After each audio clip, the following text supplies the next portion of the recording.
Bonjour à tous et bienvenue dans cette nouvelle vidéo autour d'un processus BPMN de suivi d'un ticket. Ce processus s'adresse sur un seul objet qui est le ticket et nous allons étudier comment, à partir d'un graphique BPMN, nous avons réussi à élaborer le cycle de vie d'un ticket. La première étape, bien entendu, au niveau du dépositaire, consiste en la création d'un ticket. Suite à cette création, le dépositaire doit bien entendu indiquer le sujet, décrire le besoin. Et là, nous sommes face à une situation où soit on le rattache à un client uniquement, soit on le rattache à un client et on l'affecte également à un projet.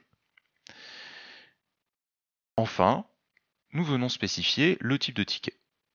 La tâche suivante, qui est une tâche règle métier, vient en fonction de tous les différents paramètres d'entrée tels que le type de ticket, déterminer quel doit être le responsable du ticket nouvellement créé.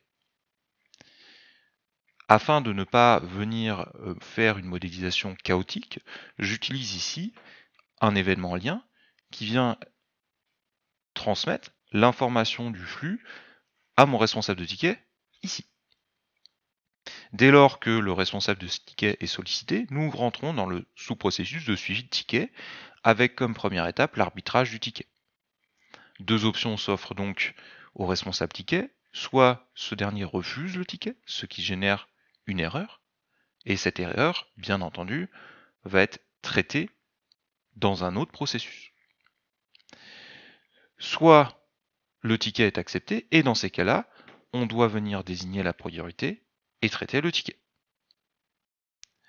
Si à un moment donné nous avons besoin d'informations supplémentaires lorsque l'on traite le ticket, nous avons mis un événement frontière conditionnel qui vient déclencher, via une escalade, un sous-processus événementiel de demande d'informations complémentaires. Ce sous-processus va venir s'exécuter en parallèle du sous-processus de suivi de ticket afin de demander au dépositaire les informations. Dès lors que le ticket est créé, nous avons bien entendu mis en place des SLA.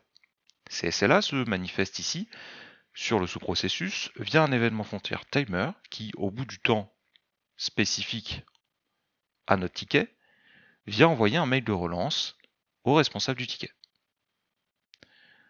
Dès lors que j'ai terminé de traiter le ticket en tant que responsable ticket, l'information revient au dépositaire qui doit marquer le ticket en résolu et évaluer bien entendu la qualité du service.